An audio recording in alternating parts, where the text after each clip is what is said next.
Rakato Sakatala Shanta, Legroto Paracala Passata, Legroto Shatalabacatala, Legroto Shatala, Recoto Pracalamando Shatalaba, Legroto Sotoriba Calabashata. Yes, the Bible says for all men. Glory to God. Mareko Shatalaba, Irako Pariga Vasatala Masha, that all men saved and come to the knowledge of the truth. Glory to God. Malekoto prende kalaba shandalama dikruska barakito shandalama sikrendo sobrende legrato barakela mashandalaba marekoto sondere barakalaba shende ligroto paya rekato rebakalaba shandalaba kutaba shetere manu shandalaba barakato sondere barakalaba shanda marekoto shandalaba. The Spirit of God has been poured upon all flesh. Leka sendere mashataya rekatalamando songre de barabasata legreto paratalamando shasa. We pray and we declare conviction upon the hearts of men everywhere in the name of Jesus by the ministry of the Holy Ghost. Conviction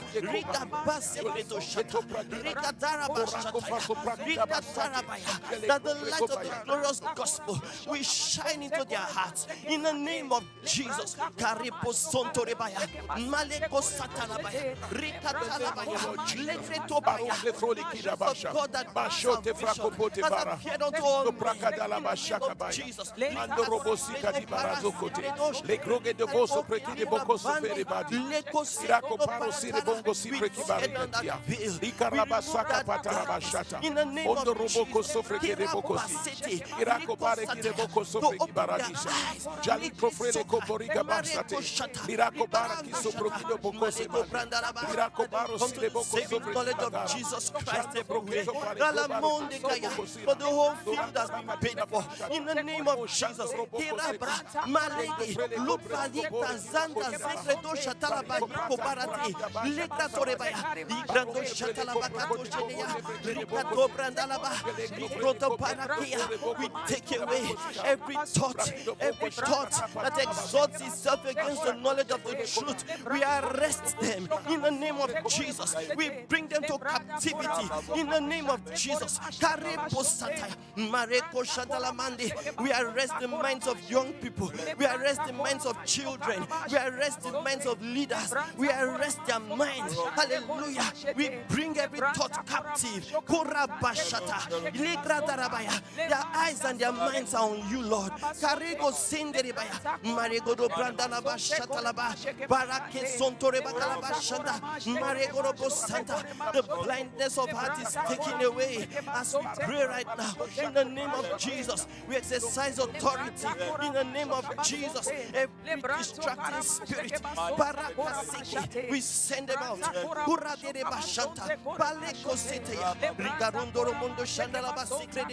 Barakato sandali mandoske, legrando paratele mando shakareya, marego sontorebaya, marego do shendere kalabasente, ribarabashanta, rikato samaranda shondore barakalabasi kundopa, balaketo branda sikrindoshi, rikatona mana shandala kiramondo santa, ribaratu sonereba shandala baka, baraketo sendereba, yegrando shatalaba, lubranda kataraba, rakatere mondo shatalaba. Hallelujah. Glory to God. Hallelujah. We're still praying for the salvation of souls and for unhindered spread of the gospel. The book of Isaiah, chapter 49, from verses 8 to 9. The Bible says, "Thus saith the Lord, in an acceptable time have I heard thee, and in a day of salvation have I helped thee. And I will preserve thee and give thee for a covenant of the people, to establish the earth, to cause to inherit the desolate heritages." Hallelujah. "That thou mayest say to the prisoners, Go forth. To them that are in darkness, shew yourselves. They shall feed in the ways, and their pastures shall be in the high places." Hallelujah. Psalm 2, verse 8. Glory to God. The Bible says, "Ask of me, and I will give thee the hidden for thine inheritance, and the uttermost parts," hallelujah, "of the earth for thy possession." Glory to God. We're going to be praying for everything in tongues of the Spirit, interceding for the salvation of souls around the world. Glory to God. We are praying specifically for our countries of residence, that the work of the gospel will prosper exceedingly, and that truth and righteousness will prevail to the glory of God. Hallelujah. Let's go ahead and pray right now. Rega bashandalaba sukrini balama santa legra zontalaba shanta legrando satalabaya. He told us to pray because he plans to answer. Karebo shatalaba katalaba reko sendere baraba shatalaba kirobo sonte legro sontalabaya marakatarabaya zekrede. Our prayer is his opportunity to intervene in the affairs of men. Glory to God. Riga basatalabaji leko sontori balaba shatalamando to the uttermost parts of the earth. Salvation, glory to God, the unstoppable spread of the gospel.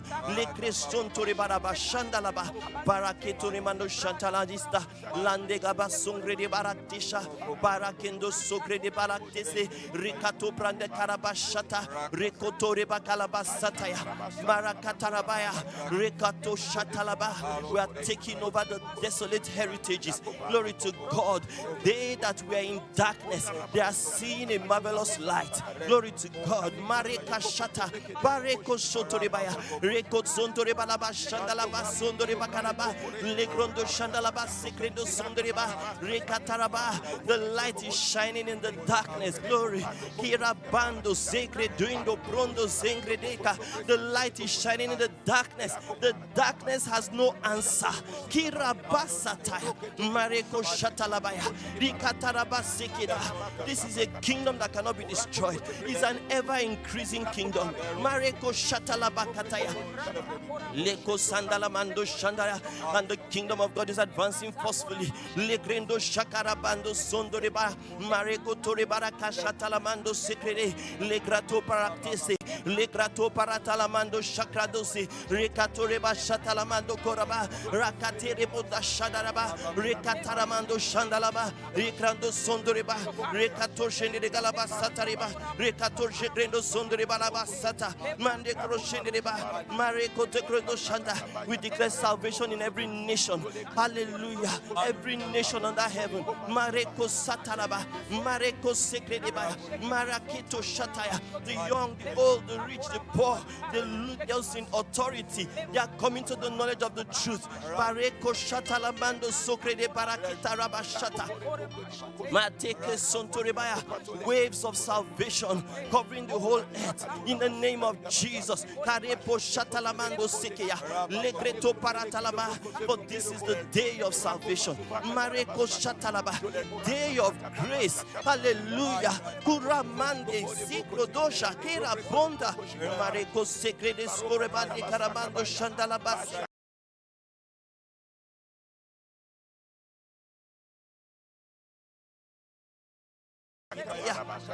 Lekatore manashata maregodo shendere galaba sekredo sara rekataramando sharamando koparate rekata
the Bible says, of the increase of his government and peace there shall be no end.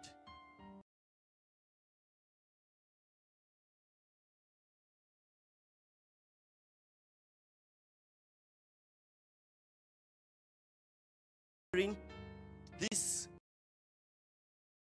scripture concerning the nations of the world, and we're going to declare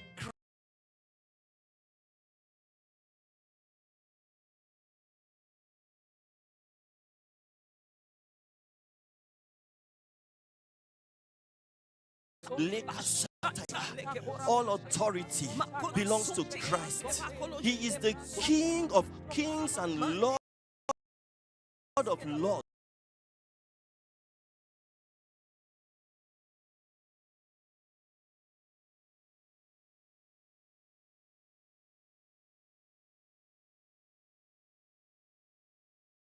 Mareko Shatalabaya. He is the governor.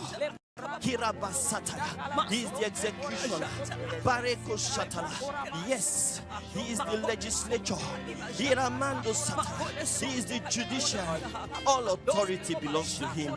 Mareko Shandalaba Sekredo Sandalama Shandaya. Mareko Sondoreba. Of the increase of his authority, of the Sontaya. This is a kingdom that shall never be destroyed. This is a kingdom that can never be defeated. Leke Sondarabaya. This is the stone that was cut without hands, that has grown to a mountain that fills the whole earth. Kareba Shatalabaya. Bareko Shenderebaya. Mareko Dobra Sandalabaya. Nothing can stop it. Leke Sondarabaya. Mareko Shatala. Nothing can stop it. Leke Sondorebaya. Barakataramando Shata. The word of God grows mightily in every city, in every nation, and prevails. It prevails over every government. It prevails over every ideology. It prevails in every institution. It prevails in every nation. In the name of Jesus, the kingdom is established in righteousness.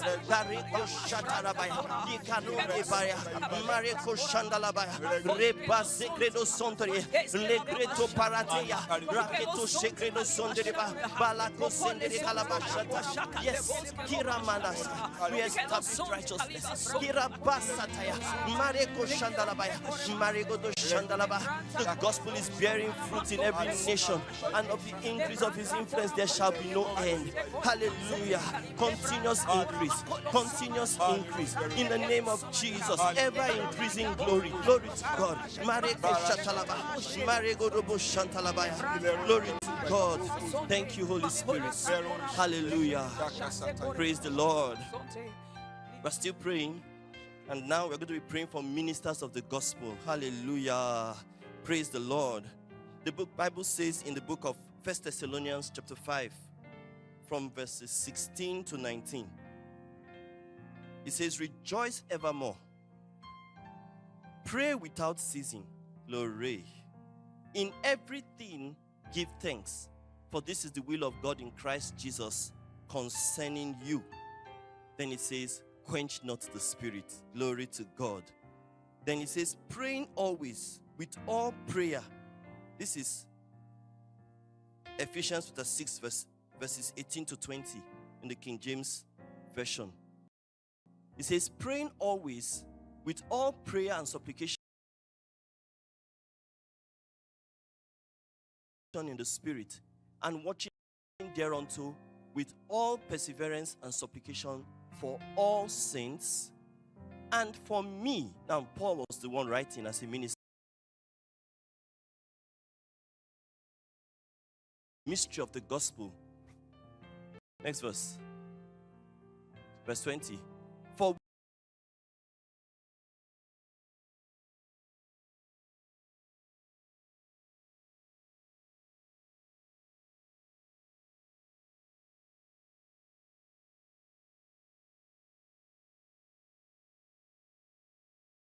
I may speak boldly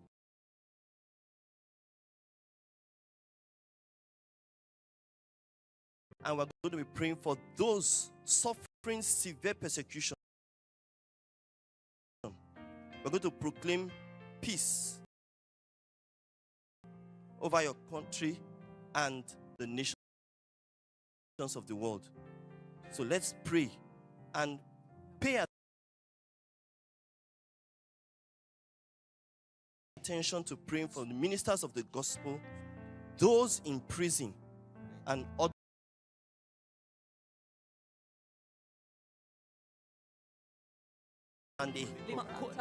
legal Basatalamando Shatalamando Koparatini Mandu Shakataya Likrato Parakina Suprini Mandi Zakrando Shotoni Mandika Marakato Sungri de Barakita Brashontoliba Likrato Shantalamando Sontoria Rika Basatalamando Shantalamando Sikridia Rikato Satalamando Sukri de Barabashata Mareko Sotori Barabashandaya. We're praying for the ministers of the gospel.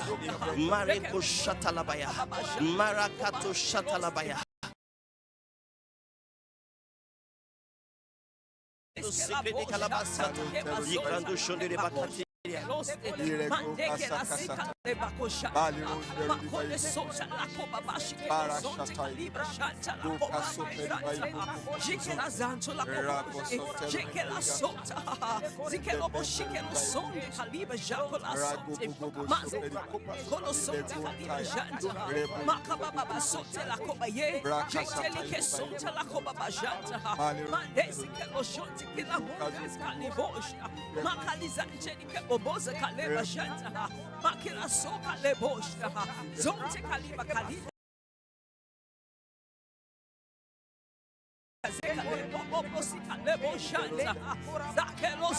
suffering persecution,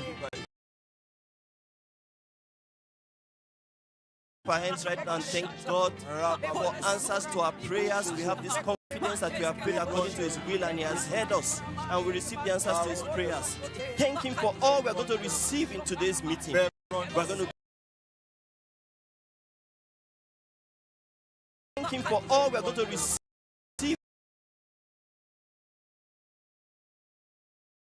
In the mighty name of Jesus. Glory to God. Father, we thank you. In Jesus' mighty name. Glory. Praise the Lord. Right now, we're going to be watching a very important video documentary titled Recolonization Agenda. So just sit forward, pay attention. The dawn of modern-day civilization brought in its wake a regime of categorization that skewed the nations of the world into three different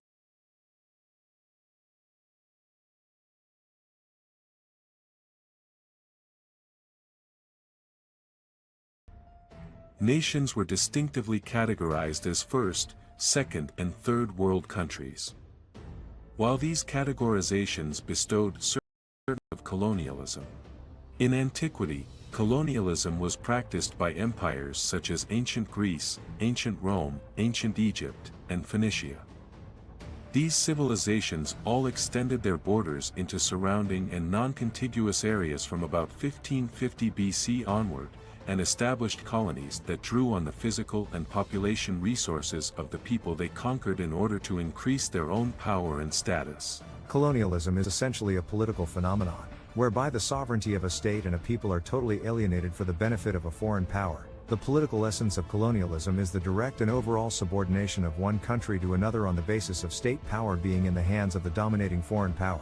By the early 19th century, a vast majority of the world's nations had been colonized by European powers.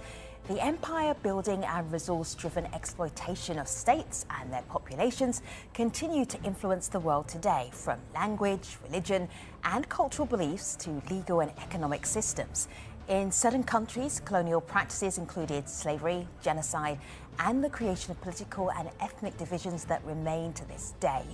Others have argued that Western colonization, in some instances, benefited colonized populations with the rule of law and also infrastructure. Most Europeans thought colonization was essentially a noble undertaking. After all, they said, Europeans had strong economies, well-organized governments, and powerful armies and navies. Meanwhile, African nations were troubled by economic weakness and political divisions. The introduction of alcoholic beverages, guns, and gunpowder served to achieve these aims. Europeans set the rules to benefit themselves, and there is no doubt that their gains were at the expense of the African populations. Thus, to quote Walter Rodney, Africa helped to develop Western Europe in the same proportion as Western Europe helped to underdeveloped Africa. In other words, while the seeds of underdevelopment were being sown in the continent, the European countries were laying the industrial foundations of their own economic prosperity, which would lead them to compete in Africa to secure sources of raw materials and markets for their products. For the Europeans, colonialism was a getaway from their deficiency of natural resources, as they exploited their newfound colonies in the coastal regions of Africa. A region blessed with a vast array of natural resources but with limited educational and technological wherewithal to harness them for wealth creation. Within a short time of exploiting this region, European countries became economic stalwarts and earned the status of financial superpower that is synonymous with the first world nations today. Europe has no natural resources. Where do they get the money from, which they are loaning to everybody? From Africa, through colonizations. It is understood that in the 19th century the entire pan-European agenda, which was known as Eurafrica, was a strategic plan centered on carving up Africa and dominating its populations to feed Europe. The pan-European strategy designated Africa as Europe's plantation, a reservoir of agricultural produce, subsoil mineral resources and hydroelectric power. Therefore it is especially important to keep black people as the permanent underclass and to keep the natural resources of the continent of Africa always available to Europe's disposal. As the leader of the pan-European movement, Richard Coudenhove-Kalergi argued in 1929, Africa could provide Europe with raw materials for its industry, nutrition for its population, land for its overpopulation, labor for its unemployed, and markets for its products. Advocates of the Eurafrican idea based their model on a geopolitical calculation that appeared to generate two symbiotic benefits. The new geopolitical sphere that would comprise a united Europe would be sustainable and prosperous thanks to its incorporation of Africa, and correspondingly, the bonds between once antagonistic European states would be strengthened by the shared goal of African development. The unification of Europe and a unified European effort in Africa were processes that mutually presupposed one another. In short, Europe's unification would start in Africa. It should be noted that this trade was, from the beginning, highly unequal and imposed on a subordinate people. While Africa became progressively, over a period of 4 centuries, deprived of its most precious economic resource, human capital, it received in exchange some insignificant hardware, and the means for its cultural, social, and moral destruction. The truth is, it's a million miles from the reality of EU-Africa trade policy as it exists now, because our economic relations with Africa are simply a continuation of European colonialism, perpetuating exploitation by other means. Africa trades more with Europe than it does with itself. It's portrayed as a poor continent, but actually it's the richest. So, for many years, Europe lived off the largesse garnered from the exploration of natural resources in their many colonies, even after many decades of granting the colonies independence. Their financial strength has however waned in recent years, prompting their leaders to craft a clandestine strategy to recolonize the whole world. Albeit through other countries and organizations that work for their interest. Now, because they are broke, they are panicking and trying to recolonize the world in several different ways. And that's why they're desperate. They're so desperate. They're desperate and they're fighting from every angle. And they're calling on the children of Europe, not just, when I say the children of Europe, I'm dealing with nations now, okay? So I'm not talking about the kids. I'm talking about nations like Australia, Canada, the United States. These are children of Europe. So they're calling them to help. So they're speaking the same voice. Speaking the same voice. And the plan is, we've got to seize the world. One of the ways to explain this is that, and this is what another investment banker, former investment banker, Leslie Manookian, she's from Idaho, what she explained to us. She explained to us that Europe is totally, completely flat broke. The other side has plundered the system for at least the last 30 years or so, maybe longer. But Europe is really broke. The pension funds are empty. So they have to do something so that we will not catch on to them. In the past 20 years, something has happened to Europe, and it's not pretty. In the year 2000, 41 out of the 100 biggest global companies were European. Today, only 15 out of 100 are from Europe, and every year, few more disappear from the list. And those few companies that remain on the list are either in dying sectors like oil and gas, or in sectors with growing global competition, like car manufacturing. Instead of Nokia phones made in Finland, Europeans now use Huawei, made in China. There is not a single European big tech company that could be even compared to giants like Amazon, Apple, or Meta. And it's becoming increasingly clear that Europe is slowly but steadily turning from an economic powerhouse to an archaic and obsolete continent. One that lives off of its former achievements but fails to succeed and adapt in the changing world. Since the world evolved through the demonopolization of education, colonization became a term associated with coercive subjugation and slavery. The masterminds therefore instituted a novel nomenclature that ultimately concealed the idea.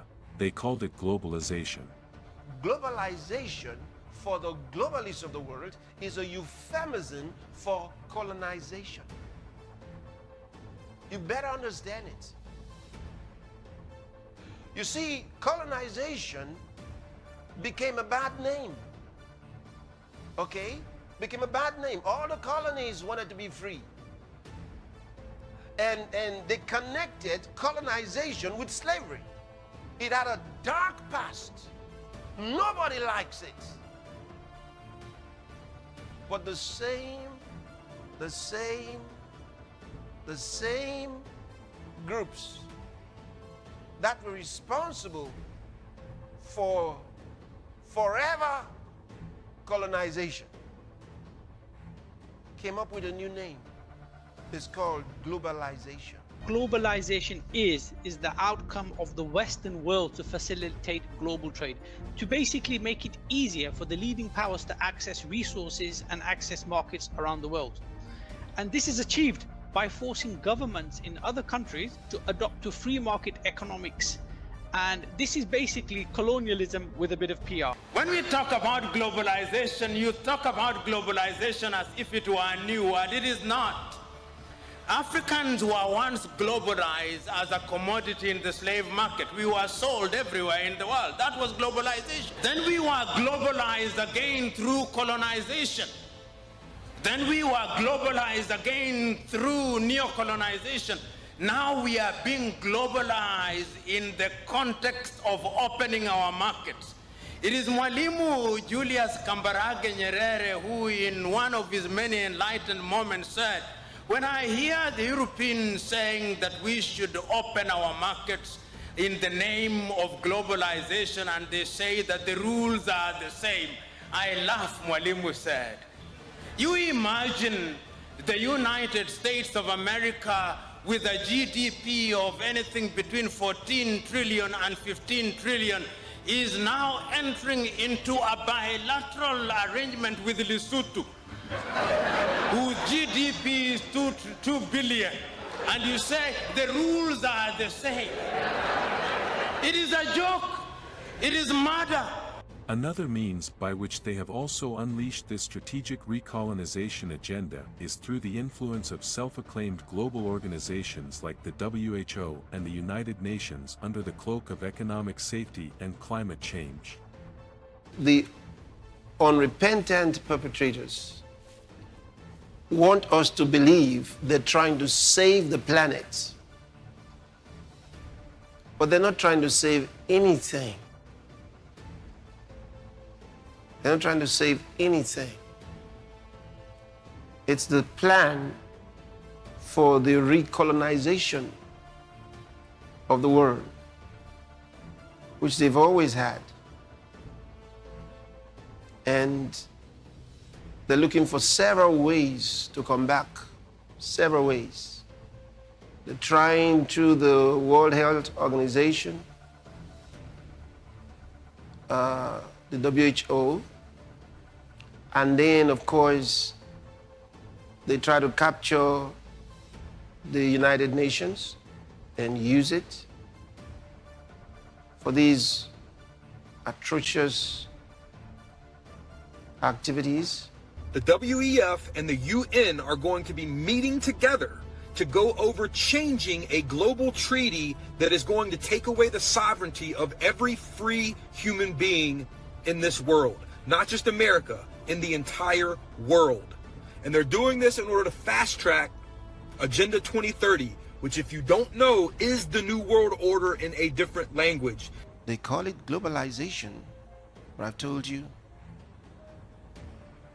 it's just a euphemism for colonization. And this time is not colonization by some country like it was with Great Britain many years ago. It is a different kind of colonization. It is a colonization by cults, definite satanic cults with their satanic agenda. This Illuminati is the group of men who control not only all the money on the planet through all the world banks and the Federal Reserve and so on, but they control essentially all the governments. And so these men are planning to bring about a global form of government that's unique in all history. It's a total enslaving system of world communism and fascism, controlled by a hierarchy in Europe that Anthony calls what? The oligarchy. Well, no, I call it the evil-archy. The evil-archy. The oligarchy of evil. So we must also resist the World Economic Forum's doctrine of elitism and hedonistic transhumanism. We must. We must.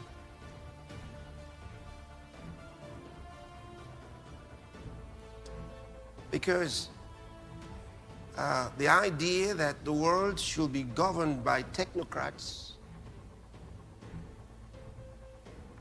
is an elitist idea. And we know what they've done to the world. And that's why I told you that the so-called globalization doctrine is actually colonization. The whole process of globalization, the whole idea of globalization is that no nation should be allowed to have a complete set economy. No nation should be allowed to be able to grow all of its own food, but it has to import food from somewhere else, and it has to export food to somewhere else. So, and to have a just-in-time system such that not all nations are vulnerable in one form or another to having a particular part of their supply chain cut off. And then that's when you can threaten to sanction a nation. The world is changing. Wealthy and powerful people are working to restructure the global economy and the institutions of power that govern the world, such that we are to expect a future in which multinational organizations assume more power and conduct themselves under the guidance of organizations like the UN, according to the liberal, globalist values of stakeholder capitalism. An ideological driving force within this emerging power structure is the philosophy of transhumanism, espoused by many wealthy elites as well as by the World Economic Forum. Forum founder and chairman Klaus Schwab has said that the integration of technology into our lives in the form of smart cities and nanotechnology, as well as recent advances in genetic modification, will ultimately result in a blurring of the distinction between digital and biological identities. This ideology of transhumanism and the messianical anticipation of the post-human has had a religious dimension and has been promoted by the UN since its inception. The push for this strategic recolonization of the world also came to light as they sought to take advantage of the global crisis aggravated during the days of the COVID pandemic, validating the depopulation agenda that became public knowledge in the wake of the failed vaccine mandate. Aside my own research, let me pick on a very interesting write-up by Paul Anthony Taylor. He says, apparently, the pandemic conveniently provided European politicians with the excuse they needed to introduce the idea. It's all about eugenics. Don't deceive yourself. It's all about the reduction of population around the world. Why? It's simple. Europe is broke. Europe is broke. That's the reason. But this time, they made up their mind. The population is too large. They got to cut it down. It's too big to be controlled. In my lifetime, we have seen global wildlife populations decline by over half. Africa's rapidly growing human population is predicted to more than double by 2050. A staggering increase of 3.5 million people per month. There is no question that this increase puts wildlife and habitats under enormous pressure. We're going to have to work much harder and think much deeper if we are to ensure that human beings and the other species of animal with which we share this planet can continue to coexist. The Western world is now implementing eugenics pre-crime policies. Fetuses are now being pre-screened according to family histories of crime. From Portland, Oregon to London, England, Child Protective Services are enrolling newborn children into criminal databases at birth and forcing them to attend probation hearings at age 2. The overlords of scientific dictatorship are ruthlessly prosecuting a war on our most defenseless. In December of 1974, the U.S. government made third world population reduction a central national security issue. The operation plan, titled National Security Study Memorandum 200, was simply a regurgitation of the British Commission on Population, created by King George VI of England in 1944, which openly stated that populous third world nations posed a threat to the international elite's monopoly of global power. The Kissinger-authored U.S. plan targeted 13 key countries where massive population reduction was called for. Kissinger recommended that IMF and World Bank loans be given on condition that nations initiate aggressive population control programs, such as sterilization. Kissinger also recommended that food be used as a weapon, and that instigating wars was also a helpful tool in reducing population. In 1972, the Nixon White House also implemented a eugenics policy which was directed by George Herbert Walker Bush, then United States Ambassador to the United Nations.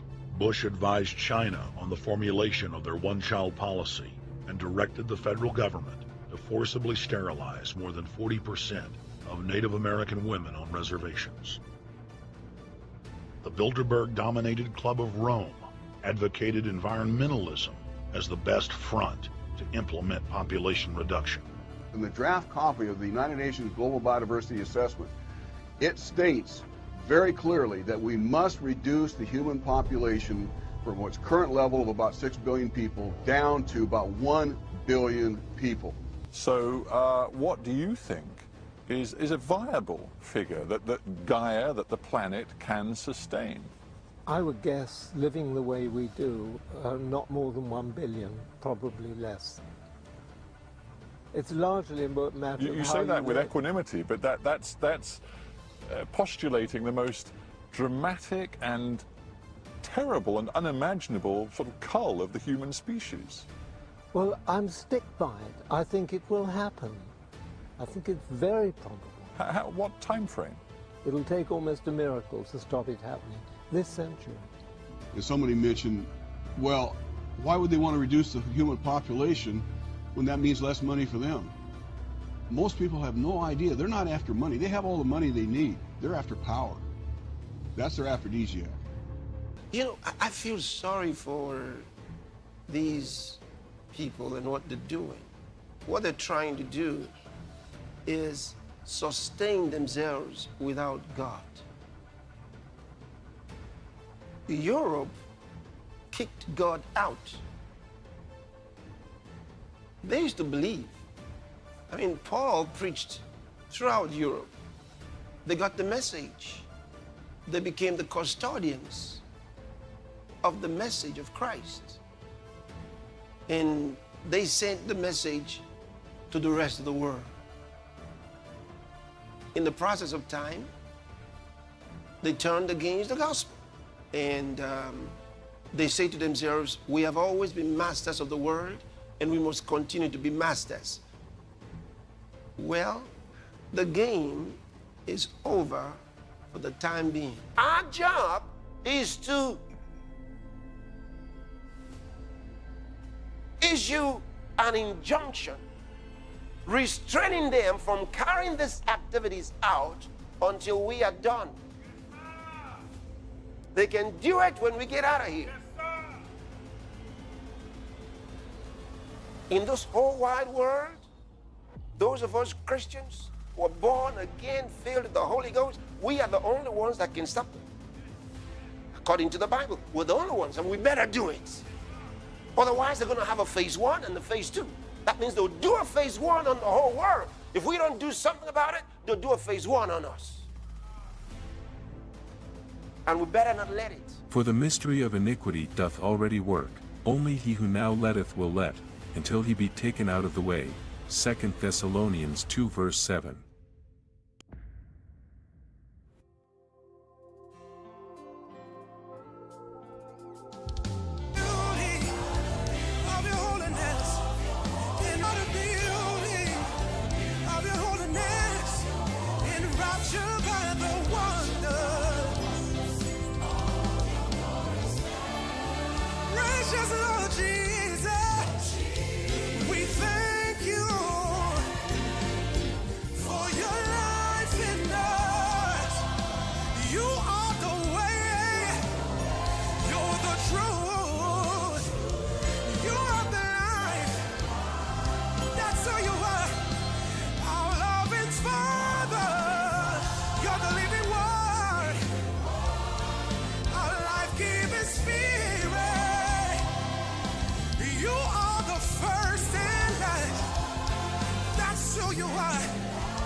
Your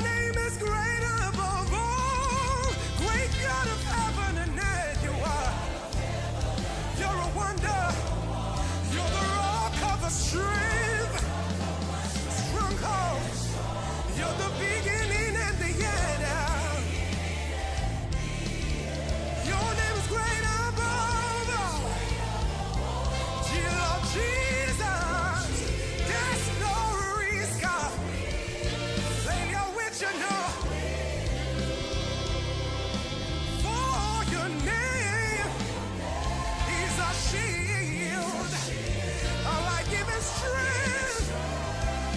Yes, you are, dear Lord Jesus.